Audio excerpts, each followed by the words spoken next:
Lugupeetud kohtunik, oponendid ja kuulajad. Tänapäeva maailmas on väga palju inimesi, kes on haiged ja kes vajavad uut organit selleks, et edasi elada. Kahjuks nendeni see organ alati ei jõua. Kõigepealt, et seda väitlust avada, defineeriksin ma üleüldse selle, mis asi on inimorgan. Inimorgan on organ, mida saab inimesele siirdada ja ilma milleta inimene edasi saab ka elada. Meil on probleem. Probleemiks on see, et meil on liiga vähe organidoonoreid ja seetõttu inimesed surevad iga päev. USAs sureb näiteks iga päev 22 inimest, sest et nendeni ei jõudnud õigel ajal neer. Meil on selle probleemi lahendamiseks plaan. See plaan on selline. Doonor müüb siis riigile kindla summa eest oma organi ja riik müüb selle organi edasi patsiendile, kes seda organit vajab. Me usume, et riigi peamine eesmärk peaks olema kõigepealt selle patsiendi tervis tagada ja alles siis see raha selle organi eest tagasi saada. Jah.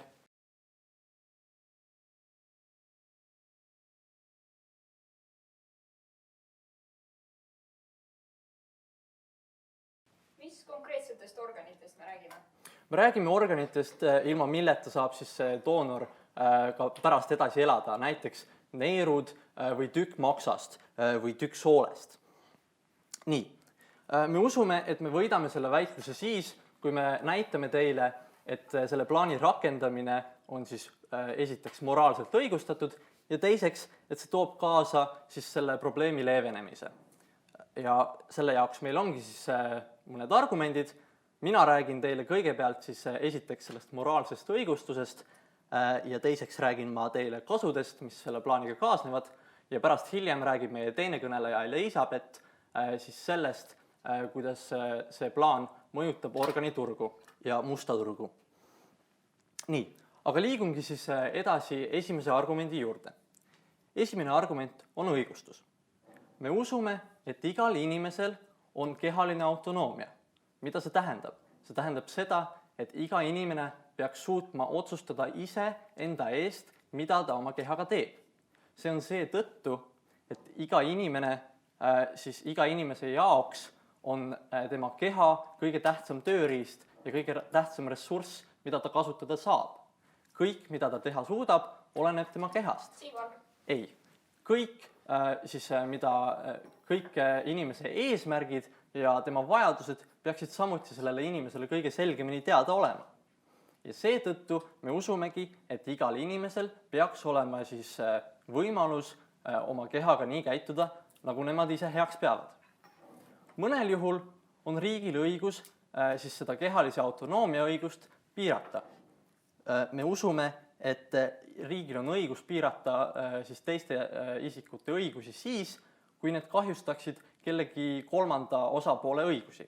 Me usume, et siin kohal siis tegelikult sellist kahju ei toimu ja seetõttu me usumegi, et siis mingit põhjust tegelikult ei ole seda kehalise autonoomia õigust siis piirata.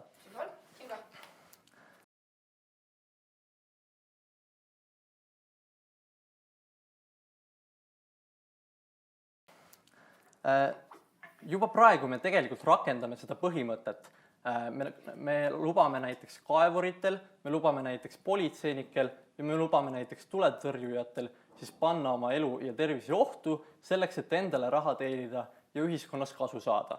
Me usume, et siin kehtib täpselt sama põhimõte, sest organidoonorid siis annaksid oma organi ära, saades selle eest rahalist kasu ja tuueks meil ühiskonnas samuti kasu siis selle näol, et patsient saab pärast edasi elada. Nii. Ei. Teine argument on siis kasud. Me usume, et siit tuleb kõige tähtsam kasu, mis selle plaaniga kaasneb, on see, et meil tuleb lihtsalt rohkem organidoonoreid. Miks meil praegu organidoonoreid piisavalt ei ole? Praegu ei ole neid sellepärast, et neil ei ole seda motivatsiooni, miks nad peaksid tahtma oma organi ära anda. Mõnel juhul siis näiteks, kui inimene on tõesti lihtsalt nii heasüdamlik või kui seda organit on vaja oma lähedasel, inimene võib ju organi ära anda, aga need motivatsioonid ei ole hetkel piisavad.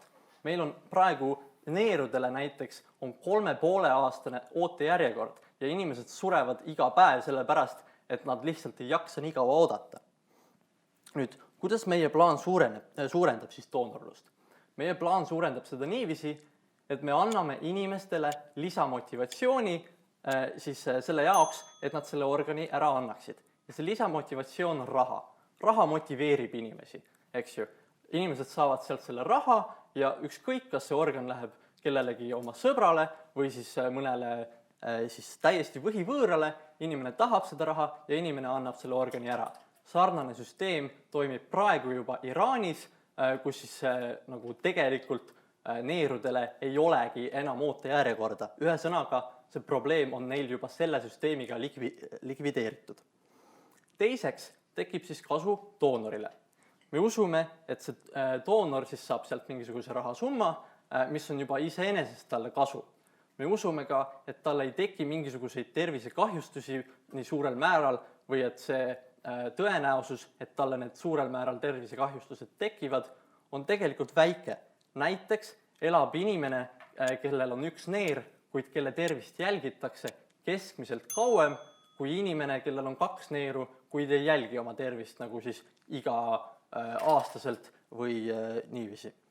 Ühesõnaga, meil on moraalne õigustus seda plaani rakendada ja meil on nagu need kasud, mis selle plaaniga kaasnevad. Seega usume me, et Jaatus peaks selle väitluse võitma. Aitäh!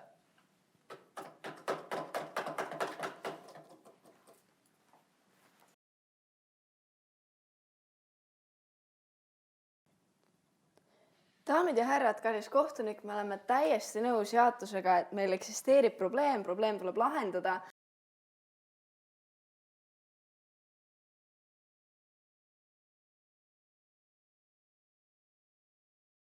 Aga see, kuidas Jaatus seda teeb, on täiesti vale viis seda lahendada.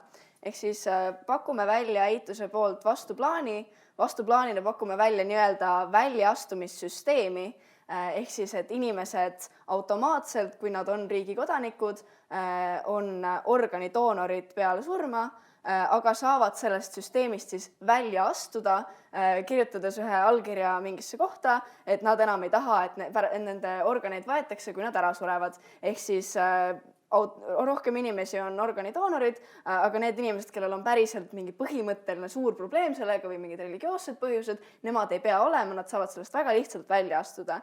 Enamasti inimesed ei hakka organidoonoriteks sellepärast, et neil on nii-öelda status quo eelarvamus, ehk siis see, et nad tunnevad, et praegu on suht okei, miks ma peaksin midagi muutma, nad ei näe vajadust hakata organidoonoriteks ja sellepärast nad siis ei hakkagi. Kui nad oleks automaatselt, siis nad mõtleksid võib-olla, et vahet pole, võin siis olla ka, sest et enamikel inimestel tegelikult ei ole vahet, mis nende organitest saab peale surma.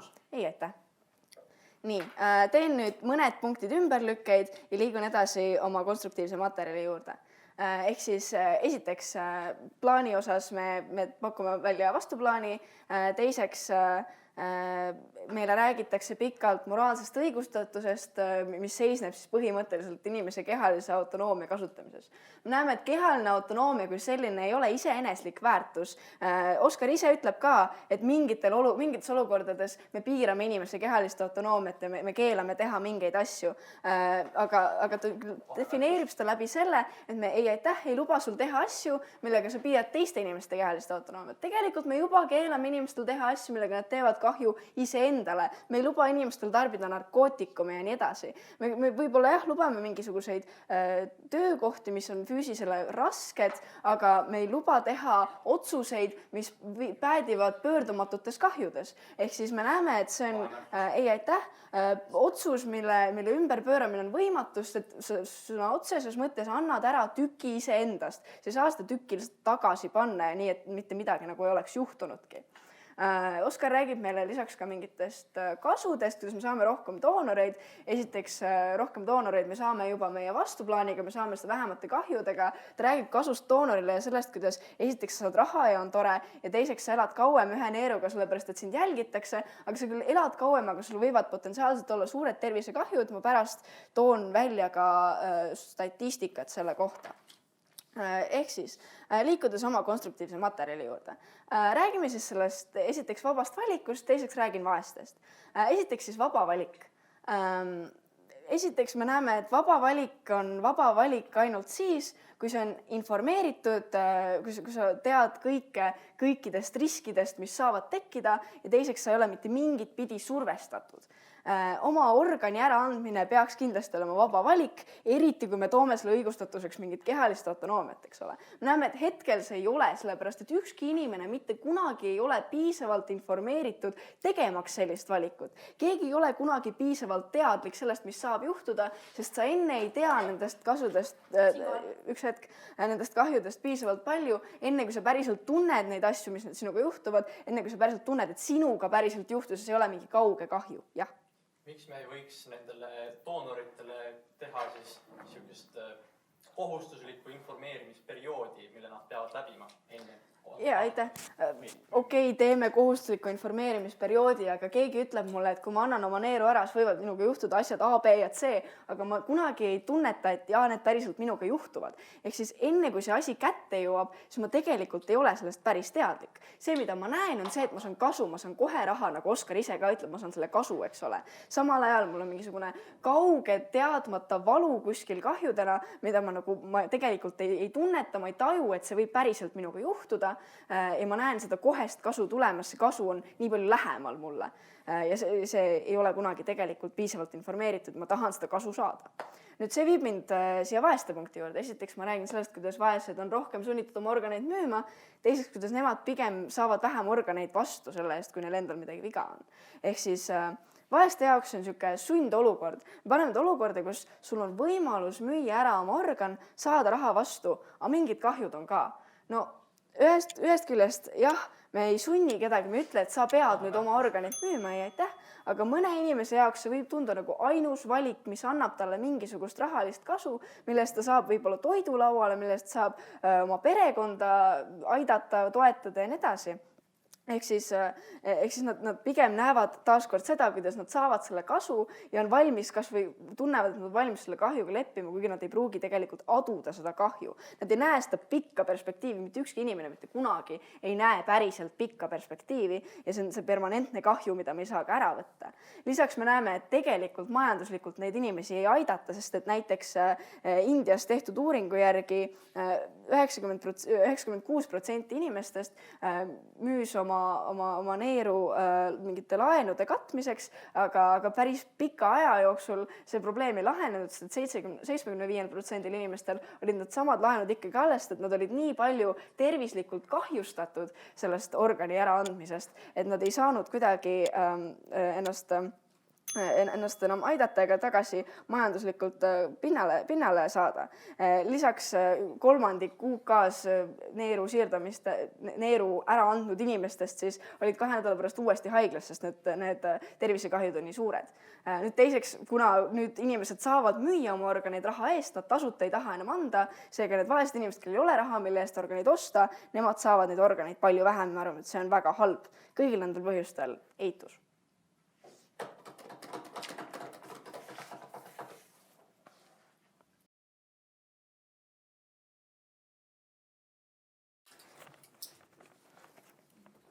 Daamid ja härrad, meil on tegemist olukorraga, kus riik aktiivselt piirab indiviidide kehalist autonoomiat. Samal ajal tulenevalt sellest olukorrast on hästi palju inimesi organite ootejärjekorras suremas, sellepärast et piisavalt ei ole neid organid.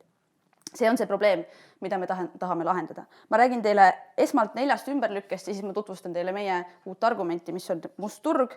Kõigepealt liigun esimese ümberlükke juurde. Oponeeriv tiim tõi meile vastuplaani, mis oli väljaastumissüsteem. Me ütleme, et see ei ole tegelikult mitte kuidagi meie plaaniga vastuolus. Me ütleme, et me võime selle plaani nagu vastu võtta, teha seda koos meie enda plaaniga küll, aga me arvame, et see väljaastumissüsteem ei ole piisavalt efektiivne, et ta rahuldaks ära kogu selle nõudluse, mis tähendab, et on väga mõistlik säilitada seda riiklikku ostmissüsteemi samal ajal.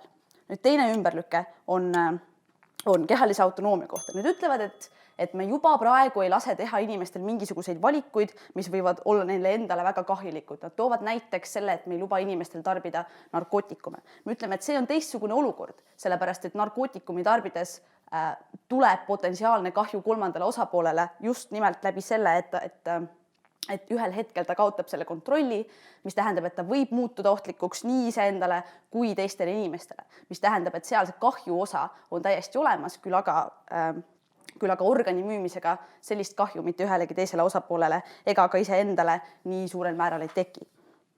Nüüd kolmandaks, nad räägivad vabast valikust. Nad ütlevad, et kuna see ei ole informeeritud valik, siis ei saa mitte kunagi olla hea valik, inimesed ei peaks seda valikut üleüldse langetama. See toob meile juba selle küsimuse, et kas nad on siis nagu tervenisti organi annetamise vastu, sellepärast et ka tasuta nii-öelda oma organi äraandmine põhineb täpselt samal loogikal, eks ole, kas nad siis ei tahaks ka seda asja lubada ja kuidas nad selles olukorras üldse siis seda organikriisi kunagi ära saavad lahendada. Me ütleme, et tegelikult me võime väga palju teha igasuguseid infotunde, me võime väga palju neid inimesi viia kurssi. Me usume, et lõppude lõpuks on täpselt samasugune oma kehalise autonoomia kasutamine, nagu seda on näiteks teha kaevurina kuskil tööd ja samamoodi ennast kahjustada.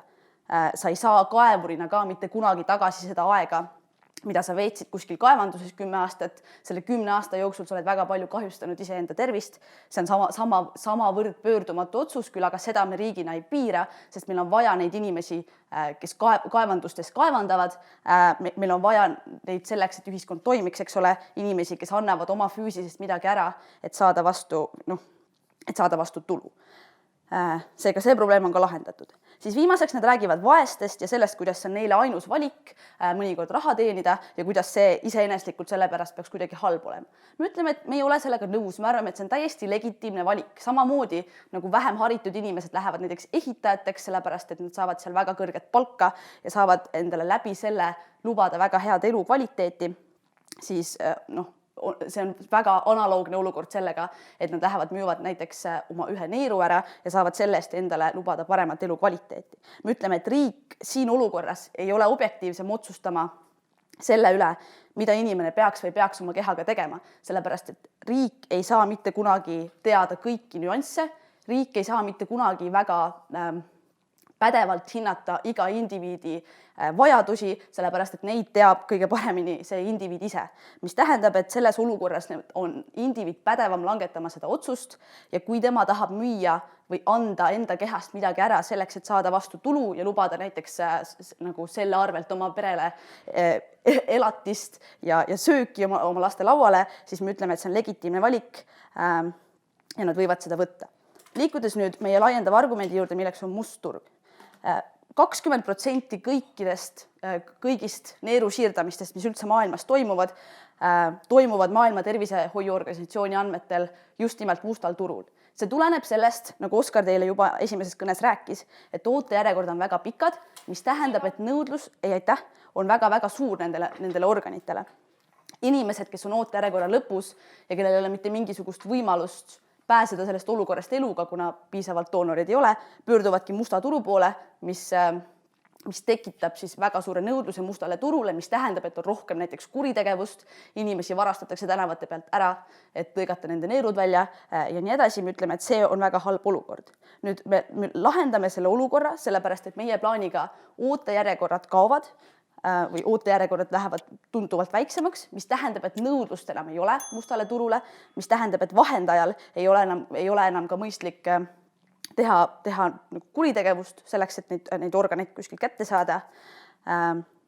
Ja doonoritele pakub see palju mõistlikuma alternatiivi, kuhu oma organeid müüa, sellepärast, et kui nad muidu müüksid seda kuskile mustale turule, kus nad saavad praegusel olukorral väga kõrget hinda selle eest vastu, saavad nad nüüd teha seda riiklikult reguleeritud institutsioonis, mis tähendab, et kogu see protsess on palju puhtam, see protsess on hügieenilisem ja igatepidi palju ohutum, mis tähendab, et lõpuks võidavad need inimesed, kes on praegu ootejärjekordades, on suremas, sest neile on nüüd alternatiiv jääda ellu ja see alternatiiv on hügieeniline ja ohutu, kaotab must turg selle arvelt, et nendele väheneb nõudlus ja kaotab kuritegevus, sellepärast et enam ei ole must turg see koht, kuhu minnakse neerusid otsima. Seega meie plaaniga me pakume inimestele võimaluse rakendada oma kehalist autonoomiat maksimumini, samal ajal me päästame hästi palju inimesi kindlast surmast, kes on praegu ootejärjekordade lõpus ja kõikidel nendel põhjustel ma loodan, et te hääletate jaatuse poolt. Aitäh!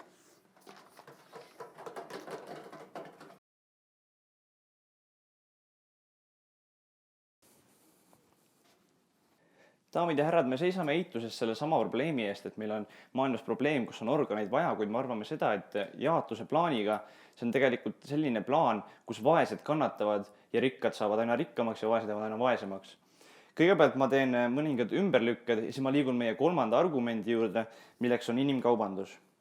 Niisiis, jaatus ütles meile kõigepealt seda, et nende plaan töötab niimoodi, et see riik müüb patsiendile siis selle organi. Kui me ütleme seda, et see süsteem juba tähendab seda, et see, kui patsient suudab maksta, siis ta saab selle organi.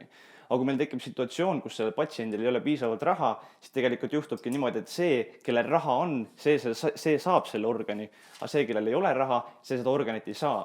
Ja me ütleme seda, et see on tegelikult vale, kuna kui me elame ikkagi sellises võrdses ühiskonnas, siis me ei taha, et rikastel oleks eelis ainult selle pärast, et neil on rohkem raha. Teiseks me ütleme seda, et meil on kehaline autonoomia, tähendab, mida nemad sellega räägivad, on see, et me piirame seda mingil määral, aga see on ainult siis, kui see on kolmandale isikule tekitab kahju. Me ütleme seda, et me piirame seda näiteks ka siis, kui on prostitutsioon. Me ütleme, et prostitutsioon on halb, sellepärast, et meie kui riik näeme, et see kahjustab kuidagi isikut ja seega me ei luba tal seda teha. Täpselt samamoodi me riigina usume seda, et kuna me teame, et tulevikus võib sellel inimesel tekkida, kes annab siis selle organi ära, võib temal tekkida tervisekahjustusi, siis meie kui riik otsustame tema eest, et sa ei tohi seda niimoodi raha eest ära anda, sellepärast, et sa pead tulevikus kannatad selle pärast. Kuna me teame juba seda ette, et tõenäoliselt ta kannatab ja seega me ei luba tal seda teha. Seega me otsustame tema eest, et tal oleks parem elu.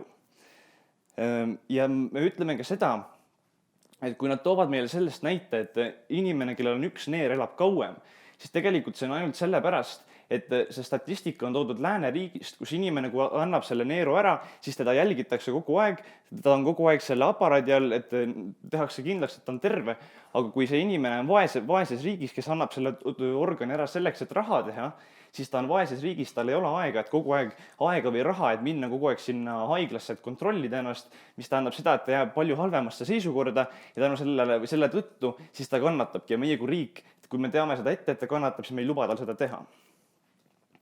Teiseks ta ütleb seda, et jaatus ütleb meile seda, et see isik, kes siis annab selle organi ära, saab parema elukvaliteedi. Ja nad ütlevad ka seda, et inimene, tal on vaba valik, ta ei pea seda andma, aga vaene inimene on ikkagi selles situatsioonis, kus ta tunneb, et mul on viimane valik, mul ei ole mitte midagi muud enam, mul ei ole muud võimalust. Täpselt samamoodi nagu SMS-laenuga, et ma ei tea, inimene mõtleb, et ta võtab laenu, ta ei mõtle sellele, mis tulevikus võib juhtuda. Ja meie kui riik, me teame, mis võib tulevikus juhtuda, seega me ei luba tal seda võtta. Ja kuna me ei tahagi seda survestada, seda isikut müüma oma seda organit ja sellepärast me ütlemegi, et ta ei tohiks seda niimoodi selle raha eest müüa, kuna ta ei saa seda hiljem tagasi võtta. Ja ongi, et teatus toob meile näite, ma ei tea, näiteks nagu kaevuritega, aga siis kaevuritega on selline situatsioon, et kui nad tunnevad, et ma ei tea, nad on nädal aega tööl olnud, neil hakkab halvem, nad saavad sealt ära tulla. Aga kui inimene annab organi ära, siis kui ta nädal aega hiljem otsustab, et ma tahaksin seda organit tagasi, siis on juba liiga hilja. Ja sellepärast me ütlemegi, et me ei saa võrrelda kaevurit ja seda organi andjat või siis seda müüjat, kes siis, mis teie plaan siis on. Palun. Kaevur nädala aja jooksul juba kahjustab oma tervist läbi selle, et ta viibib kaevanduses, hingab sisse mingisugust sodi, mis seal õhus lendab ja seda nädalat aega ta ei saa mitte kunagi tagasi. Täpselt nagu organiga. Aga see kaevuri nädal aega ei ole võrdne sellega, mis on see, kui ma annan, ma ei tea, siis neeru ära või siis tüki oma kopsudest näiteks. Me ütleme seda, et see kaevuril on palju suurem võimalus, kui ta tahab sealt ära tulla, siis ta lihtsalt tuleb ära, et temal see kahjustus ei ole nii suur. See, kes annab organi ära, tal on kahjustus palju suurem. Nii, ja meie kolmandaks argumendiks on siis inimkaubandus. Mis on praegune probleem, on see, et maailmas on näiteks 30 ligikaudu 30 orja. See tähendab seda, et inimesed näiteks jäävad võlgadesse ja et nendest võlgadest lahti saada, neile öeldakse, et tule minu juurde tööle, me anname sulle palka ja siis sa saad need võlad tasuda. Aga kui nad jõuavad sinna tööle, siis neil tekivad lisakulud nagu näiteks üür või söögi või rahamaks ja seega need jäävad situatsiooni, kus nad ei saa koju enam minna, sellepärast et neid hoitakse seal kinni, et nad maksaksid võla tagasi ja nad ei saa seda võlga kinni maksta sellepärast, et neil ei ole piisavalt raha. Aga kui me nüüd teeme nende plaani, mis on siis see, et me laseme neil organid müüa, siis et need võlad tasuda, nad leiavad selle viisi, et ma müün oma organit maha ja siis ma tasun selle võla. Aga nad jäävad situatsiooni, kus kui nad isegi annavad selle organi selle raha eest ära, siis neid küsitakse järjest rohkem ja tegelikult nad jäävadki sinna lõksu, nagu nad praegu on. Kui see 30 miljonit inimest annaksid ära, siis tekib selline situatsioon, kui me oletame, et ma ei tea, kas või 10 miljonit inimest nüüd hakkaksid niimoodi andma neid organid ära, meil tuleb neid organid sinna ringlusesse niivõrd palju, mis tähendab seda, et kui inimesed need smuugeldajad või siis need inimesed, kes praegu näiteks smuugeldavad inimesi, näevad, et organi müümine võib olla äri, siis nad näevad, et kui on nii palju pakkumist, nad hakkavadki neid müüma ja nad leiavadki, et need inimesed, kes müüvad seda organit võimalikult odavalt, nad hakkavad sellega äri tegema. Ja kui meil tekib selline situatsioon, kus kõik need orjad, kes praegu maailmas on, nemad peaksid seda ära andma, siis tuleb nii palju need uusi inimesi, kes hakkavad müüma ja meil tekib selline situatsioon, kus te rääkisite mustast turust, et must turg tegelikult läheb palju hullemaks just sellepärast, nagu Iraanis praegu juhtub, et on see, et inimesed näevad, et neil on võimalik organeid müüa, aga kui see haigla enam ei taha, siis nad ikkagi näevad, et mul on seda raha vaja ja sellepärast minnakse selle inimese juurde, kes tegelikult müüb või ostab siis kuskilt mustal turul nii-öelda. Ja sellepärast minnaksegi lõpuks selle isiku juurde, kes on neile võimalik maksma. Sellepärast me ütlemegi, et see must turg läheb nagu niivõrd palju suuremaks, sellepärast et inimesi, kes tahaksid seda raha, neid on niivõrd palju. Ja sellepärast me ütlemegi, et me ei tohiks selle plaaniga läbi minna, sellepärast et see teeb selle situatsiooni palju hullemaks. Aitäh!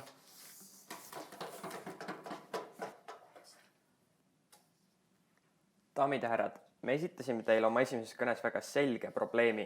Inimesed surevad ära ja me pakkusime teile ka väga selge lahenduse, kuidas me saaksime potentsiaalselt miljonite inimeste elusid päästa. Me ei ole vastu kuulnud tegelikult väga palju veenvaid argumente, miks see plaan iseenesest oleks halb mõte. Mida me oleme kuulnud, on sellised väiksemad nokkimised plaani erinevate osade kohta. Ma tahaks selle väitluse kokku võtta 2 punktis. Kõigepealt rääkida õigustusest, kehalisest autonoomiast ning selle plaani teoreetilisemast poolest, teiseks rääkida tagajärgedest ja praktikast, miks me arvame, et me suudame erinevaid kahjusid, mida opositsioon on välja toonud, tegelikult ennetada.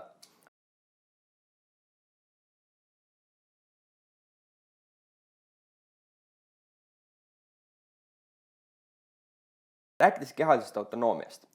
Me oleme teile juba 2 kõne rääkinud, et inimestel peaks olema kehaline autonoomia ning meie riigis kehtib kehalise autonoomia printsiip.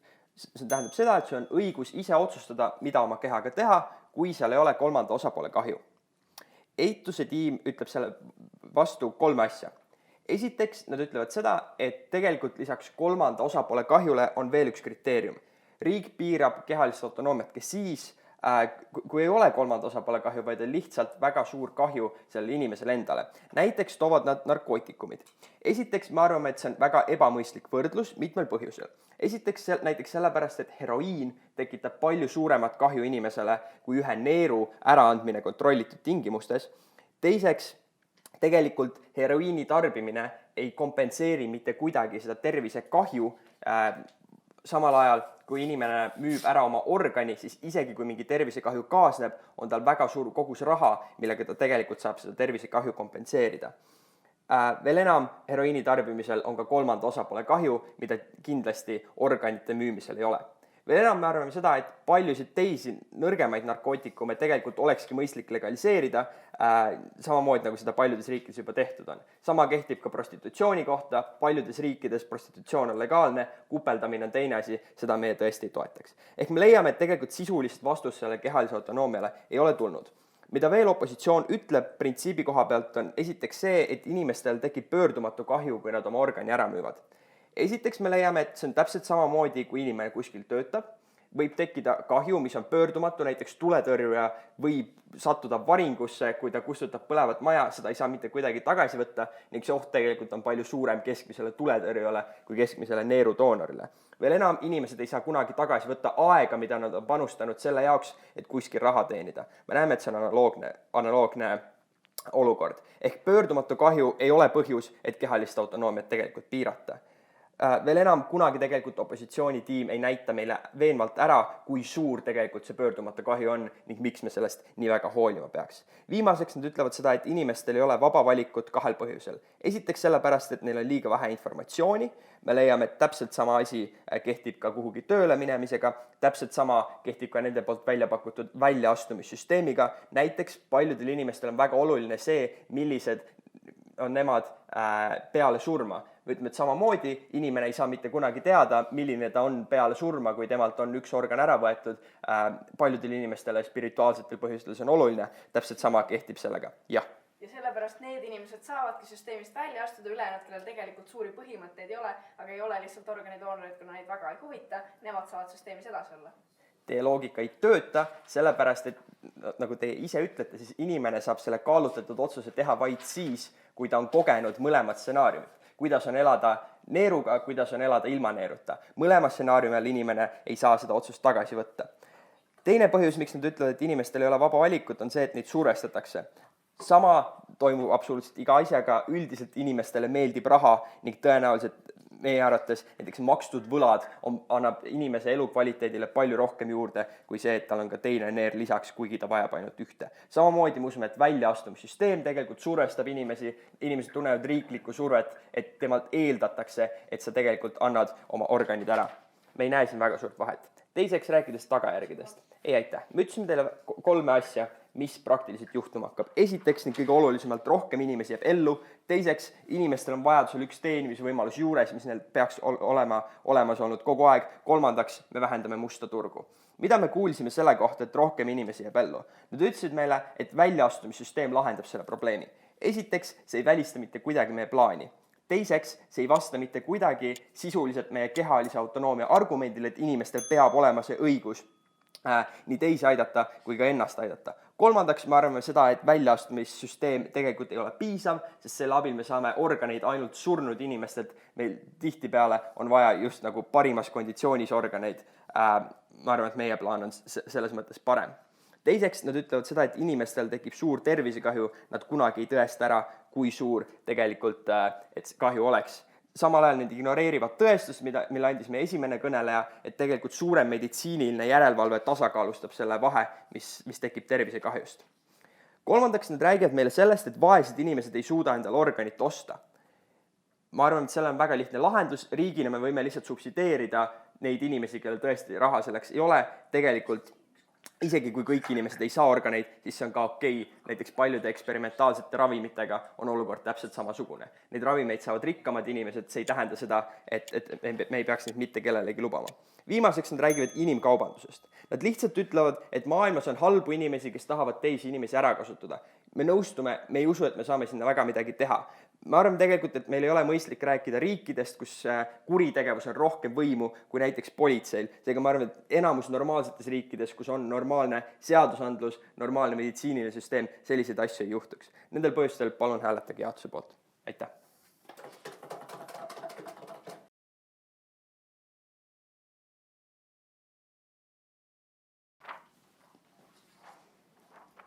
Me ei taha sundida inimesi olukorda, kus nad on sunnitud otsusesse, mis on neile hästi kahjulik, hästi pikas perspektiivis ja mida nad tõenäoliselt mingi hetk hullult kahetsevad. Ja sellepärast ma räägin 3 asjast. Esiteks lühidalt, mis see tervisekahju on. Teiseks, kas see on valik, mida me peaksime inimestele lubama ja kolmandaks, mis siis saab, kui me selle valiku neile lubame. Esiteks lühidalt kahjudest.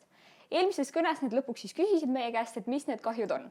Me arvame, tegelikult oleme seda maininud, aga need kahjusid tegelikult on hästi palju erinevaid ja iga inimene reageerib erinevalt. Küll aga, mis me saame üldjoontes öelda, on näiteks see, et 1/3 neerudoonoritest tulevad USA-s 2-3 nädala jooksul tagasi haiglasse mingisuguste probleemidega. Või siis näiteks mingi teine statistika, et 87% doonoritest taaskord USA-s saavad mingisuguse aja jooksul, näiteks 1 aasta jooksul aneemia, sellepärast, et nad on selle organi ära andnud. Me näeme, et tegelikult need kahjud on hästi individuaalsed, aga ilmselgelt statistika näitab, et need kahjud on tegelikult olemas ja kui me räägime näiteks aneemiast, siis see on juba päris tõsine.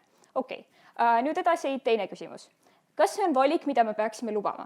Nad esiteks ütlevad meile, et aitäh, inimesel peaks olema õigus teha oma kehaga seda, mis nad tahavad, on ju. Esiteks me juba näeme tegelikult, et isegi kui nagu, sul ei ole isegi 3. osapoole kahjud, siis tegelikult sa ei saa teha enda kehaga kõike, on ju. Sa ei saa olla prostituut, sa ei saa müüa enda keha orjusesse, isegi kui sina arvad, et sellel hetkel sul tuleb mingi kasu. Seega me näeme, et me tegelikult piirame inimeste vabadusi, kui me arvame, et need otsused, mis nad teevad, on neile endale pikas perspektiivis kahjulikud. Siis edasi nad ütlevad meile, et okei, me piirame neid otsuseid, aga ainult juhul, kui meil on olemas 3. osapoole kahju. No esiteks, kui nemad ütlevad meile, et on olemas 3. osapoole kahju näiteks narkootikumidega läbi kahju perele, siis sama loogikaga siis on ka organidoonorlusega olemas 3. osapoole kahju perele, sest kui näiteks mingi inimene saab aneemia, siis ilmselgelt pere kannatab sellest ka. Ehk siis tegelikult nende enda loogika alla, see läheb nagu selle sama kategooria alla, kus me peaks seda keelama. Aga teiseks me ütleme, et isegi kui ei ole olemas 3. osapoole kahju, me arvame, et me tegelikult keelame asju inimestel teha, siis ka, kui on olemas hästi tugev kahju nendele endale. 2 olukorras. Esiteks me piirame inimeste vabadust siis, kui me arvame, et inimesed ei ole võimelised tegema nagu ratsionaalselt ja läbimõeldud otsust. Me arvame, et see on selline olukord. Sellepärast, et kui sa saad näiteks oma neeru müümise eest kohe raha, siis see raha, mis sa saad, on ju kohene, sa saad kohe mingisuguse probleemi lahendatud. Samas, kui need kahjud, mis tekivad, on hästi abstraktsed, sulle öeldakse, et on mingi valu, aga ilma selleta, et sa seda valu reaalselt tunned, sa ei suuda mõelda ja mõõta, kui suur see probleem tegelikult tekib. Ehk siis me arvame, et see ei ole üldse võimalik, et selline otsus saaks olla läbimõeldud, sellepärast et sellel hetkel, kui sa veel seda valu ei tunne, siis need kasud alati kaaluvad need kahjud üle. 1 minut, see tähendab, et see tõenäoliselt tegelikult see otsus ei ole läbimõeldud. Jah. No tuletõrjujatega on täpselt samamoodi, nad tegelikult ei tea, kas see hoone nüüd variseb kokku, kas nad tegelikult jäävad tuleroaks kuskile hoonesse või mitte, aga nad ikkagi võivad seda otsust langetada. Kuidas see erineb? Me arvame, et see, et meil on, nagu, kui me elaksime ideaalses maailmas, siis meil ei olekski tuletõrjujaid vaja, vaid me saadaksime sinna hoopis robotid. See on lihtsalt ajalooline juhtum, et meil sellised inimesed on olemas. Me arvame, et tegelikult põhimõtteliselt me ei ole nõus ka sellega, et nende nagu, töökoht on selline, nagu ta on. Me peaksime piirama selliste töökohtade situatsioonide olemasolu võimalikult palju, seega mitte luua veel ühte, kus selline olukord on olemas. Edasi minnes, teine olukord, kui me piirame inimeste enda vabadust, on siis, kui tekivad mingisugused ebaproportsionaalsed pikaajalised kahjud, mida me tahame ära hoida. Me arvame, et sellisel juhul tekib, sellepärast et sellega, et sa teed ühe otsuse, võtad vastu ühe otsuse, et sa müüd maha oma neeru, sa tegelikult pikas perspektiivis võtad ära endale hästi palju muid potentsiaalseid otsuseid, mida sa tulevikus ei saa teha, sellepärast et sinu tervis on halvem. Me arvame, et kokkuvõttes sa kaotad rohkem otsuse võimet, kui sa võidad selle ühe otsusega. Seega meil on õigus sinult see üks otsust ära võtta, selleks, et sulle tulevikus rohkem otsuse võimalusi anda. Nii, okei. Teine küsimus. Sellega lõpetades me arvame, et põhimõtteliselt see ei ole mingi asi, mida me peaksime lubama. Me ei tohiks tekitada olukorda, kus inimesed on sunnitud tegema otsus, mis on neile nii kahjulik, eriti vaeste puhul, kus nad on tõesti sunnitud, sellest, et neil on seda raha kohe vaja. Okei, teine küsimus. Mis siis saab, kui me seda lubame? Esiteks nad ütlevad meile pidevalt seda, et okei, me päästame elusid ja see on see, mille pealt me selle võidame. Nagu esiteks, me arvame, et meil oleks näiteks hästi kasulik, kui me võtame kõik koomapatsiendid ja siis tõmbame nad selle masina alt ära, sellepärast sellega me hoiame kokku raha, me hoiame kokku aega, bla. Me saaksime sellega elusid päästa. Aga me ikkagi ei tee seda, sellepärast et meil on mingid muud põhimõttelised põhjused, mille eest me seisame. Sama me arvame kehtib siin ka. Kui nad isegi tõestavad ära, et nad võidavad hästi palju elusid selle plaaniga, siis see ei ole veel piisav selleks, et tegelikult seda väitlust saaksid võita. Nad peavad meile tõestama ka, et põhimõtteliselt see on õige valik, mida inimesed võiksid teha. see on esimene vastus. Teiseks, ma arvan, et meie alternatiiv tegelikult saab osaliselt ka katta need probleemid, millest nad on rääkinud. See on juba toiminud Singapuris, kus on olemas taoline süsteem, on ju. Ja kolmandaks, tegelikult nad ei päästa enda plaaniga tegelikult vaeste inimeste elusid, sellepärast et nemad nüüd tõenäoliselt ei saa ühtegi organit, sellepärast et kui on võimalus müüa organit, siis tõenäoliselt keegi seda tasuta ei anna, mis tähendab, et vaesed inimesed jäävad sellest süsteemist üldse välja. Ja viimaks lühidalt ka mustast turust. Me arvame, et praegu mustal turul on suhteliselt raske, sest et keegi ei taha neid osta, sellepärast et see nagu keegi ei taha, see tundub ohtlik. Küll aga nüüd, kus on olemas legaalne viis, kuidas ebalegaalselt saadud organeid müüa, siis tõenäoliselt must turg läheb tegelikult tugevamaks. Me näeme seda Iraanis, kus Iraan on üks ainus riik regioonis, kus on see kõik legaalne, on ju, siis Iraan on ka musta turu regiooni keskus, kuhu kõik need organid viiakse. Kõikidel põhjustel hääletage meie poolt.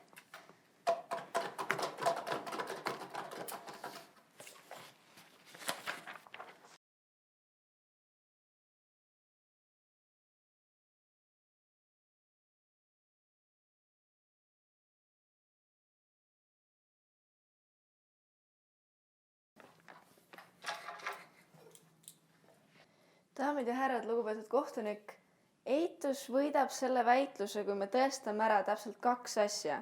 Esiteks, et organi müümine kui selline ei ole kunagi vaba valik. Teiseks, riigil on õigus piirata inimese kehalist autonoomiat. Nii.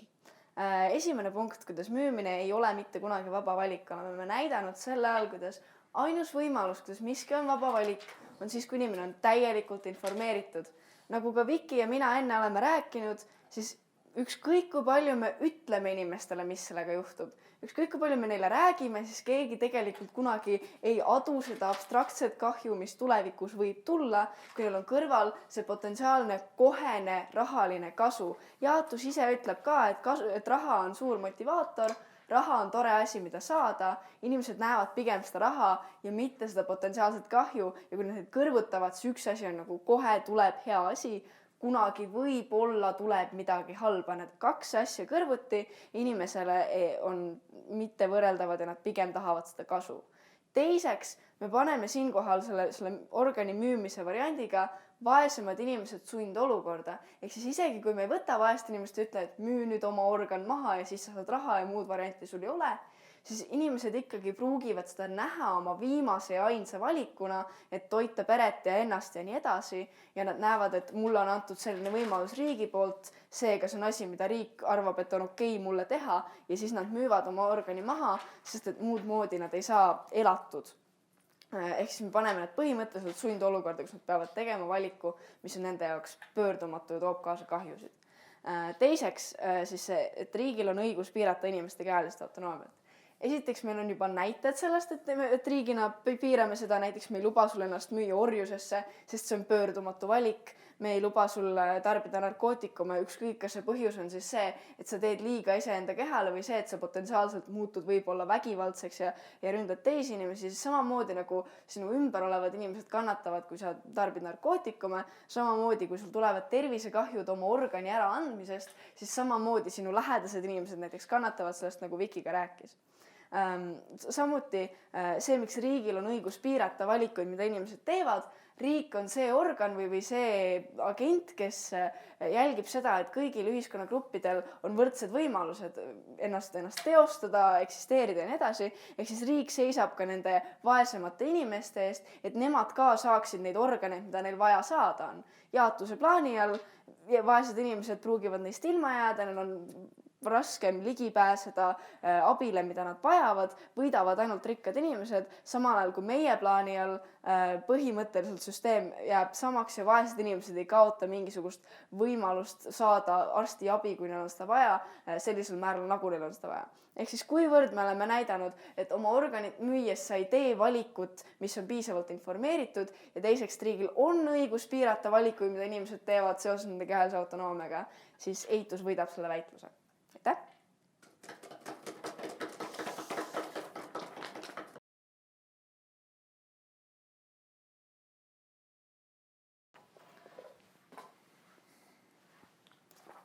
Daamid ja härrad, me usume, et ideaalses maailmas me paneks ka robotorganid nendesse inimestesse täpselt samamoodi, nagu eitus saadaks põlevatesse majadesse robotid neid inimesi päästma.